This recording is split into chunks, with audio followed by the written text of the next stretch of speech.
மனித உடலியல், அதாவது ஃபிசியாலஜி. அந்த உடல் எப்படி இயங்குகிறது அப்படிங்கக்கூடியதை தெரிஞ்சுக்கக்கூடிய ஒரு அறிவு தான் ஹியூமன் ஃபிசியாலஜி.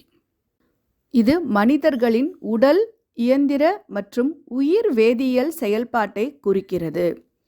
இது மனித உடல் செயல்பாடு, மன அழுத்தம் மற்றும் நோய்களுக்கு எவ்வாறு தன்னை அறிமுகப்படுத்திக் கொள்கிறது என்பதை படிக்கும் வகையில் ஆரோக்கியம், மருத்துவம் மற்றும் அறிவியலை இணைக்கிறது. அப்படின்னா என்னென்னா, அந்த உடலானது, அந்த உறுப்புகளானது, அந்த அனைத்து விஷயங்களுமே எவ்வாறு உடலுக்குள்ளே அந்த செயல்கள் நடக்கின்றன அப்படிங்கிறத நம்ம உடல் அளவையும், அந்த கையை மடக்கும்போது, நீட்டும்போது, நம்ம பேசும்போது, பார்க்கும்போது ஒரு ஃபிசிக்கல் மூமெண்ட் இருக்கும் இல்லையா, அந்த ஃபிசியாலஜிக்கல் இதில் இருக்கக்கூடிய அந்த ஃபிசிக்கல் மெக்கானிக்கல் ஒர்க்குன்னு சொல்லுவோம். அந்த மாதிரியான தன்மைகளில் என்ன நடக்குது, அதே போல் உடம்புக்குள்ள உயிர் வேதியியல், அதாவது கெமிக்கல், பயோகெமிக்கல்னு சொல்லக்கூடிய அந்த ரியாக்ஷன்ஸ். இப்போ உதாரணமாக எப்படி சொல்லலாம்னா, நான் பேசுகிறேன், காற்று வெளியே வருது, ஆனால் வாய்ஸ் எப்படி உங்களுக்கு கேட்குது. அந்த இப்போ நீங்கள் கேட்கும் பொழுது காற்றாக தான் உள்ளே போகும், ஆனால் அது உங்களுக்கு எப்படி நீங்கள் புரிஞ்சுக்கிறீங்க. இப்போ உணவை கொடுக்குறேன், அந்த உணவு எப்படி நம்ம உடம்புக்கு சக்தியாக மாறி அந்த செல்களுக்கு வலுவை கொடுத்து நம்ம கை அசைக்கிறதுக்கும், கால் அசைக்கிறதுக்கும், நம்ம பார்க்குறதுக்கும், பேசுகிறதுக்கும் சக்தியாக மாறுது. இந்த மாதிரி பல்வேறு செயல்களை உள்ள பல்வேறு வேதியியல் மாற்றங்கள், உயிர் வேதியியல் பொருட்களோட உற்பத்தி, மாற்றம், இந்த மாதிரி பல்வேறு செயல்பாடுகள் அங்கே நடக்குது. இதையெல்லாம் நம்ம படிக்கக்கூடிய விஷயங்கள் தான் உங்களுக்கு மனித உடலியல் அப்படின்னு சொல்லப்படக்கூடிய ஒரு விஷயமா இருக்குது. இந்த மனித உடலியல் என்னென்னத்தை இணைக்குதுன்னு பார்க்கும் பொழுது ஒரு வகையில் ஆரோக்கியம், நம்மளுடைய மருத்துவம் மற்றும் அறிவியலை இணைக்கக்கூடியதாக அமைஞ்சிருக்கு. இந்த மாதிரியான மனித உடலியலை படிக்கக்கூடிய பயிற்சி பெற்ற நபர் அப்படிங்கிறவர் உடலியல் நிபுணர் அப்படின்னு அழைக்கப்படுவார். அப்படின்னா என்ன, ஃபிசியாலஜிஸ்ட் அப்படின்னு சொல்லுவாங்க. கிளாட் பெர்னாட் அப்படிங்கிறவர் தனது முன்மாதிரியான ஆராய்ச்சிக்காக, இந்த துறையில் அவருடைய செயல்களுக்காக அவரை உடலியலோட தந்தை அப்படின்னு குறிப்பிடப்படுகிறார். அடுத்ததாக உடலோட பாகங்கள் மற்றும் அவற்றின் செயல்பாடுகள். மனித உடல் உறுப்புகளோட பட்டியல் மாறுபடும். ஏனெனில் ஒரு உறுப்பின் நிலையான வரையறை இன்னும் விவாதத்திற்கு உரியது. அப்படின்னா என்ன, நம்மளால் முழுதாக ஒரு உறுப்பு இதைத்தான் செய்யுது, இப்படி தான் செய்யுதுன்னு இன்னமும் சொல்ல முடியலை. ஆராய்ச்சிகள் நடந்து கொண்டே இருக்கிறது. இன்று வரை 79 உறுப்புகள் அடையாளம் காணப்பட்டுள்ளன. நமது பரிணாம வளர்ச்சியின் பொழுது அவற்றின் செயல்பாட்டை இழந்த உறுப்புகளும் நம்மிடம் உள்ளன. பரிணாம வளர்ச்சி அப்படிங்கிற ஒரு வார்த்தையை நீங்கள் ஸ்கூல்ஸ்லேயே படிச்சிருப்பீங்க. அப்படின்னா என்னென்னா, மனிதன் தன்னுடைய வாழ்க்கை சூழலுக்காக அவனுடைய இயக்கங்களோ அவனுடைய செயல்பாடுகளோ மாற மாற அந்த செல்களுடைய தன்மை அவனுடைய தேவைக்கு ஏற்ப காலப்போக்கில், இது ஒரு நாளில் நடந்ததில்ல, பல நூற்றாண்டுகள் கடந்து, இப்போ மனிதனாக, அதாவது 4 கால் விலங்காக இருந்த மனிதன் பரிணாம வளர்ச்சின்னு சொல்லக்கூடிய அந்த விஷயங்களின் மூலமாக 2 கால் 2 கையோடு நின்று இருக்கக்கூடிய ஒரு மனிதனாக மாறியிருக்கான் இல்லையா. அது எதனால் சாத்தியமாச்சு அப்படின்னா, அவனுடைய செயல்பாடுகள், அவனுடைய தேவைகள், அவனுடைய அகப்புற சூழ்நிலைகளுக்கு ஏற்ப 4 கால் விலங்காக இருந்தவன் 2 காலில் நடக்க ஆரம்பித்தான். அந்த மீதி இருக்கக்கூடிய 2 கால்களை கைகளாக மாற்றி தன்னுடைய செயல்களுக்கு பயன்படுத்தும் பொழுது அந்த உடலில் இருக்கக்கூடிய செல்களும் அதற்கு ஏத்தாப்பில் மாற்றம் அடைந்தது இல்லையா. இந்த ஒரு செயல்தான் பரிணாம வளர்ச்சின்னு சொல்லுவோம். இந்த மாதிரி பரிணாம வளர்ச்சியின் பொழுது மனிதன் பல்வேறு உறுப்புகளையும் இழந்திருக்கிறான். அப்படி மனிதன் இழந்த உறுப்புகளுக்கு வெஸ்டீஷியஸ் உறுப்புகள் அப்படின்னு பேர். இந்த உறுப்புகளில் சில ஒன்றிணைந்து செயல்பட்டு ஒரு குறிப்பிட்ட செயல்பாடு மற்றும் செயல்பாடுகளின் தொகுப்பை செய்ய சிறப்பு அமைப்புகளை உருவாக்குகின்றன. அப்படின்னா இவை மனித உடலில் இன்னமும் பயன்பாட்டில் இருக்கக்கூடிய 79 உறுப்புகள் அப்படின்னு நம்ம எடுத்துக்கலாம். கூட்டாக இவை உறுப்பு அமைப்புகள் என்று அழைக்கப்படுகின்றன, மண்டலங்கள் அப்படின்னு சொல்லுவோம். இந்த 79 உறுப்புகளில் 5 உறுப்புகள் உயிர் வாழ்வதற்கு மிகவும் முக்கியமானவை. மேலும் இந்த 5 உறுப்புகளுக்கு ஏதேனும் சேதம் ஏற்பட்டால் அது உயிரையே இழக்க நேரிடும். அதாவது உயிரை இழக்கிறதோட இழப்பில் கொண்டு போய் நிறுத்திடும். மனித உடல்ல இந்த 5 முக்கிய பாகங்களாக இருக்கக்கூடியவை மூளை, இருதயம், கல்லீரல், நுரையீரல் மற்றும் சிறுநீரகங்கள். அடுத்ததா இந்த உறுப்பு அமைப்புகள் அப்படிங்கிறத பற்றி விரிவாக பார்க்கலாம். என்னென்ன பற்றி பார்க்க போகிறோம் அப்படின்னா, சுற்றோட்ட அமைப்பு, செரிமான அமைப்பு, இனப்பெருக்க அமைப்பு, சுவாச அமைப்பு, நரம்பு மண்டலம், இது போன்ற அமைப்புகளை பற்றி நம்ம இப்போ விரிவாக பார்க்கலாம். முதலாவதாக நம்ம பார்க்க போகிறது சுற்றோட்ட அமைப்பு. அப்படின்னா என்ன? சர்க்குலேட்டரி சிஸ்டம் அப்படின்னு சொல்லுவாங்க. இந்த சுற்றோட்ட அமைப்பு இருதய அமைப்பு, கார்டியாக் சிஸ்டம் அப்படின்னும் அழைக்கப்படுகிறது. இந்த அமைப்பில் இதயம் மற்றும் அனைத்து இரத்த நாளங்களும் உள்ளடங்கி இருக்கு. அப்படின்னா என்ன? பிளட் வெசல்ஸ்னு சொல்லுவோம் இல்லையா? ஹார்ட் அண்ட் பிளட் வெசல்ஸ் வந்து இணைந்தது தான் இந்த சர்க்குலேட்டரி சிஸ்டம். ஹியூமன் சர்க்குலேட்டரி சிஸ்டத்துக்குள்ளே என்னென்ன இருக்குது அப்படின்னு பார்த்தீங்கன்னா, தமனிகள், தந்துகிகள் மற்றும் நரம்புகள். அப்படின்னா என்ன? உங்களுக்கு வெயின்ஸ், ஆர்டரிஸ் மற்றும் கேபிலரிஸ் அப்படின்னு சொல்லக்கூடிய சின்ன சின்ன இரத்த நாளங்கள். சுழற்சியோட அடிப்படையில் இங்கே 2 கூறுகள் இருக்குது. என்னென்ன அப்படின்னு பார்க்கும் பொழுது, அமைப்பு ரீதியான சுழற்சி ஒன்று, நுரையீரல் ரீதியான சுழற்சி ஒன்று. இந்த 2 வகையான சுழற்சிகளையும் தவிர கரோனரி சுழற்சி அப்படின்னு அழைக்கக்கூடிய 3வது வகை சுழற்சியும் ஒன்று இருக்குது. இரத்தம் உடலில் இருக்கக்கூடிய ஒரு இணைப்பு திசு. அதனால் அது அத்தியாவசியமான ஊட்டச்சத்துக்கள் மற்றும் தாதுக்களை செல்களுக்கு கொண்டு செல்லவும் கழிவுப் பொருட்களை அதிலிருந்து அகற்றவும் உதவி புரிகிறது. எனவே இது உடலோட போக்குவரத்து அமைப்பு, டிரான்ஸ்போர்ட் சிஸ்டம் அப்படின்னும் அழைக்கப்படுகிறது. உடல் ரீதியாக மனித இதயம் விலங்கு ராஜ்யத்தில் உள்ள மற்ற முதுகெலும்பு இதயங்களை போன்றது தான். அப்படின்னா என்னென்னா, மற்ற விலங்குகளுக்கும் இருக்கக்கூடிய அந்த இதய அமைப்பு போல தான் மனித இதயமும் அமைந்திருக்கு. இது ஒரு ஒத்த உறுப்பு. மற்ற விலங்குகளுக்கும் மனிதனுக்கும் ஒத்ததாக அமைந்திருக்கக்கூடிய ஒரு உறுப்பு அப்படின்னு நம்ம வந்து சொல்லலாம். அடுத்ததாக நம்ம பார்க்க போகிறது செரிமான அமைப்பு. இந்த செரிமான அமைப்பு அப்படிங்கிறது உணவை உடைத்து உடலுக்குள் ஊட்டச்சத்துக்களை ஒருங்கிணைக்கிறது. பின்னர் உடல் வளர்ச்சி மற்றும் செல் பழுது பார்க்கிறதுக்கு உதவியாக பயன்படுத்தி கொள்கிறது. செரிமான அமைப்போட முக்கிய கூறுகள் என்னென்னவா இருக்குது அப்படின்னு நம்ம பார்க்கும் பொழுது, வாய், பற்கள், நாக்கு, உணவு குழாய், வயிறு, கல்லீரல், கணையம், இரைப்பை குடல் பாதை, சிறு மற்றும் பெரிய குடல்கள், அதாவது சிறுகுடல் மற்றும் பெருங்குடல், அடுத்ததா மலக்குடல். செரிமானத்திற்கான செயல்முறை வந்து மெல்லுதலுடன் உணவை நம்ம மெல்றோம் இல்லையா, வாயில் போட்டு அங்கேருந்து ஆரம்பிக்குது. பின்னர் உமிழ்நீர் வந்து உணவோட கலந்து ஒரு போலஸ் அப்படிங்கிற ஒரு விஷயத்தை உருவாக்குது. இது எளிதில் விழுங்கக்கூடிய ஒரு சிறிய வட்டமான கட்டி போன்ற ஒரு அமைப்பு. இந்த போலஸை விழுங்கின உடனே இந்த உணவு வந்து உணவு குழாய் வழியாக வயிற்றுக்குள்ளே பயணிக்கிறது. வயிற்றில் இருக்கக்கூடிய வலுவான அமிலங்கள் மற்றும் சக்தி வாய்ந்த நொதிகள் வந்து சுரக்கின்றன. அந்த சுரக்கக்கூடிய நொதிகளும் அமிலங்களும் உணவை வந்து ஒரு பேஸ்ட் மாதிரி ஒரு கூழ்மமாக உடைக்கிறது. பின்னர் அது சிறுகுடலுக்குள்ள நகர்ந்து செல்கிறது. அங்கு கல்லீரலில் சுரக்கப்படக்கூடிய பித்தம் மற்றும் கணையத்திலிருந்து வரக்கூடிய சக்தி வாய்ந்த செரிமான நொதிகள் காரணமாக உணவானது இன்னும் அதிகமாக உடைக்கப்படுகிறது. அப்படின்னா என்ன? இன்னமும் சின்ன சின்ன பெரிய பெரிய மூலக்கூறுகள் வந்து சின்னதாக உடைக்கப்பட்டு மேலும் அவை இன்னும் சிறிய சிறிய மூலக்கூறுகளாக உடைக்கப்படுகிறது. உணவில் இருந்து ஊட்டச்சத்துக்கள் உறிஞ்சப்படும் நிலை வந்து இங்கே தான் நடக்குது. மீதமுள்ள பொருட்கள் வந்து மலமாக பின்னர் பெருங்குடலுக்கு சென்று அங்கே வந்து நீர் அகற்றப்பட்டு அது திரவ வடிவத்தில் இருந்து திடப்பொருளாக மாறுது.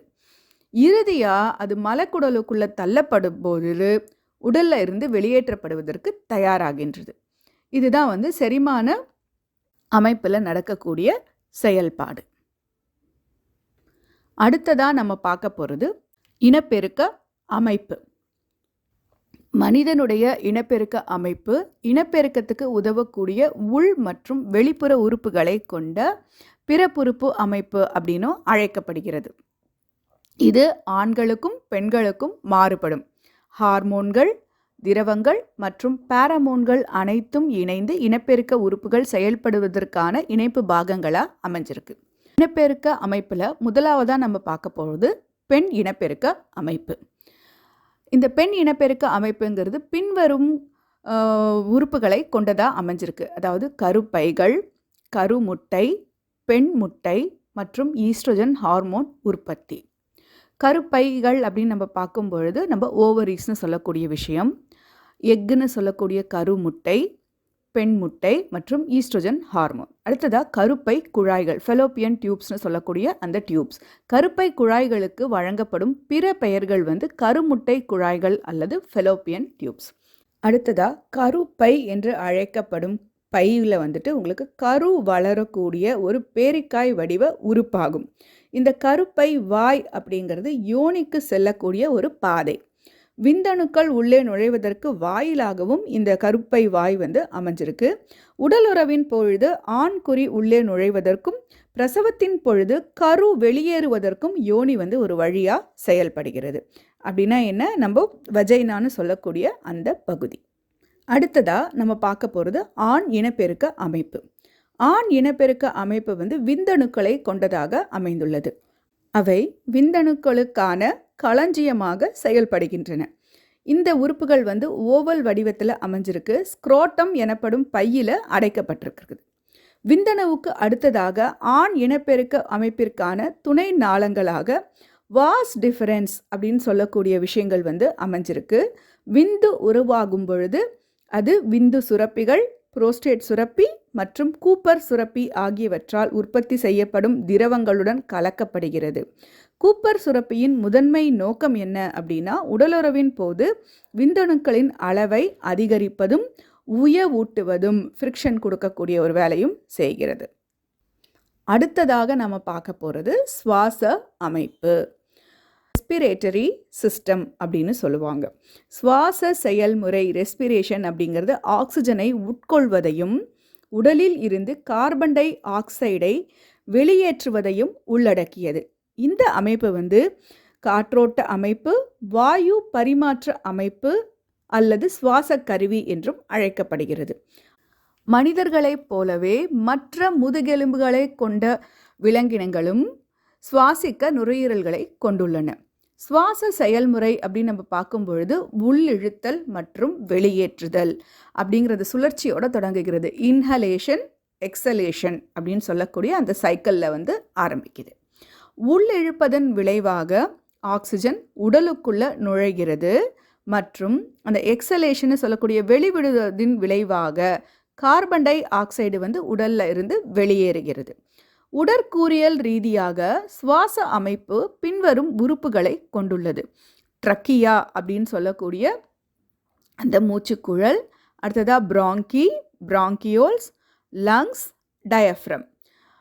பரவல் அப்படின்னு சொல்லக்கூடிய அந்த செயல்பாடுகளின் மூலம் கார்பன் டை ஆக்சைடு மற்றும் ஆக்சிஜனோட மூலக்கூறுகள் இரத்த அணுக்கள் மற்றும் வெளிப்புற சூழலுக்கு இடையே செயலற்ற முறையில் பரிமாற்றம் செய்யப்படுகின்றன. இந்த பரிமாற்றம் நுரையீரலில் இருக்கக்கூடிய அல்வியோலி அப்படிங்கக்கூடிய காற்று பைகள் மூலம் செய்யப்படுகிறது. அடுத்ததாக நம்ம பார்க்க போகிறது நரம்பு மண்டலம், நர்வஸ் சிஸ்டம். தன்னார்வ மற்றும் தன்னிச்சையற்ற செயல்கள் மத்திய நரம்பு மண்டலத்தால் பராமரிக்கப்படுகின்றன. இது நமது உடலின் பல்வேறு பகுதிகளுக்கு சமிக்ஞைகளை அனுப்ப உதவுகிறது. நரம்பு மண்டலம் பரவலாக 2 வகைகளாக வகைப்படுத்தப்பட்டுள்ளது. அவை மத்திய நரம்பு மண்டலம், சென்ட்ரல் நர்வஸ் சிஸ்டம் அப்படின்னு சொல்லுவாங்க. அடுத்ததாக புற நரம்பு மண்டலம், பெரிஃபரல் நர்வஸ் சிஸ்டம் அப்படின்னு சொல்லுவாங்க. மைய நரம்பு மண்டலத்தின் அதாவது சென்ட்ரல் நர்வஸ் சிஸ்டம் சொல்லக்கூடிய அந்த மண்டலத்தில் உங்களுக்கு மூளை மற்றும் முதுகுத்தண்டு ஆகியவை இருக்கிறது. அதே நேரத்தில் புற நரம்பு மண்டலம், பெரிஃபரல் நர்வஸ் சிஸ்டம் அப்படின்னு சொல்லக்கூடியதில் மூளை மற்றும் முதுகுத்தண்டுக்கு வெளியே இருக்கக்கூடிய நரம்புகள் மற்றும் கேங்க்லியா ஆகியவை அடங்கும். ஆக்சான்கள் மூலமும் உடலின் ஒவ்வொரு பகுதியும் இணைக்கப்பட்டிருக்கிறது. மத்திய நரம்பு மண்டலம் பின்வருவனவற்றை கொண்டதாக அமைந்துள்ளது. முதலாவதாக முன்மூளை. இது பெருமூளை, ஹைப்போதலாமஸ் மற்றும் தலாமஸ் ஆகியவற்றை கொண்டதாக அமைந்திருக்கிறது. மூளையின் மிகப்பெரிய பகுதிதான் பெருமூளை. சிந்திப்பது, உணருவது, மோட்டார் செயல்பாட்டை கட்டுப்படுத்துவது, தகவல்களை பெறுதல் மற்றும் செயலாக்குவது மற்றும் மொழியை புரிந்து கொள்வது ஆகியவை மூளையின் இந்த பிரிவால் செய்யப்படும் முக்கிய செயல்பாடுகளாக இருக்கின்றன. மேலும் பாலியல் வளர்ச்சி மற்றும் உணர்ச்சி செயல்பாடுகள் முன்மூளையுடன் இணைக்கப்பட்டுள்ளன. அடுத்ததாக நடுமூளை. இது ஹைப்போ தலாமஸ் மற்றும் தலாமஸுக்கு இடையில் அமைந்துள்ளது. மூளைத்தண்டு நடுமூளையுடன் தொடர்புடையது. செவிப்புலன் மற்றும் காட்சி பதில்கள் நடுமூளையால் கட்டுப்படுத்தப்படுகின்றன. அடுத்ததாக பின்மூளை. மெடுல்லா, பான்ஸ் மற்றும் சிறுமூளை ஆகியவை பின்மூளையில் ஒன்றாக இணைக்கப்பட்டுள்ளன. நியூரான்களுக்கு இடமளிக்கவும் அவற்றை முதுகெலும்பு நெடு வரிசையுடன் இணைக்கவும் உதவும் மூளையின் மேற்பரப்பின் வெவ்வேறு பகுதிகளின் இடைத்தொடர்புகள் பின்மூளையால் கட்டுப்படுத்தப்படுகின்றன. அடுத்ததாக புறநரம்பு மண்டலம். புறநரம்பு மண்டலம் பின்வருவனவற்றை கொண்டுள்ளது. உடலியல் நரம்பு மண்டலம். அதாவது இந்த அமைப்பின் முதன்மை நோக்கம் மத்திய நரம்பு மண்டலத்தில் இருந்தும் பின்புறத்தில் இருந்தும் மோட்டார் மற்றும் உணர்ச்சி தூண்டுதல்களை பரப்புவதாகும். இது அனைத்து உணர்ச்சி உறுப்புகள், கை கால்கள் மற்றும் எலும்பு அமைப்புடன் இணைக்கப்பட்டுள்ளது. நீங்கள் ஒரு மிதிவண்டியில் சவாரி செய்யும் ஒரு காட்சியினை கற்பனை செய்து பாருங்கள். திடீரென்று சாலையில் ஒரு தடையை நீங்கள் காண்கிறீர்கள். உடனடியாக தடையின் பாதையிலிருந்து விலகி விபத்தை தவிர்க்கும் உங்கள் திறன் உடலியல் நரம்பு மண்டலத்தின் நடவடிக்கை எடுப்பதன் விளைவாகும். தன்னியக்க நரம்பு மண்டலம். இந்த அமைப்பு நபரின் முயற்சியின்றி செயல்படுகிறது. இந்த அமைப்பு மத்திய நரம்பு மண்டலத்திலிருந்து தூண்டுதலை மென்மையான தசைகள் மற்றும் உங்கள் இருதயம், நுரையீரல் போன்ற தன்னிச்சையான உறுப்புகளுக்கு அனுப்ப உதவுகிறது. மேலும் இது எந்த ஒரு வன்முறை தாக்குதல்களுக்கும் அல்லது காய்ச்சலின் போது உடல் வெப்பநிலை அல்லது அதிக சுவாச விகிதம் மற்றும் கடுமையான உடற்பயிற்சிக்கு பிறகு வரக்கூடிய இரத்த அழுத்தம் போன்ற அசாதாரண நிலைமைகளுக்கு எதிராக உடலை தயார்படுத்துகிறது. ஒவ்வொரு உயிரினமும், அதாவது மனிதனையும் எடுக்கலாம், அனைத்துமே திசுக்கள், மனித உடல் பாகங்கள் மற்றும் உறுப்பு அமைப்புகள் இவை அனைத்தையும் கொண்டதாக அமைந்திருந்தாலும் இவை அனைத்துமே உயிரணுக்களால் ஆனவை. வாழ்க்கையின் அடிப்படை அலகுகள் அவை. உடற்கூறியல் என்பது உயிரினங்களின் அமைப்பு மற்றும் பாகங்களை புரிந்து கொள்வதற்கான ஒரு அறிவியல். மறுபுறம் உடலியல் என்பது வாழ்க்கையை நிலைநிறுத்துவதற்கு செயல்படும் உள் வழிமுறைகள் மற்றும் செயல்முறைகளை கையாள்கிறது.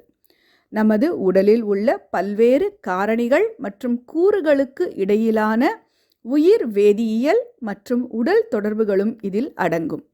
பரிணாம வளர்ச்சியுடன் உயிரினங்கள் மேம்பட்ட பண்புகள் மற்றும் அம்சங்களை வெளிப்படுத்த தொடங்கின.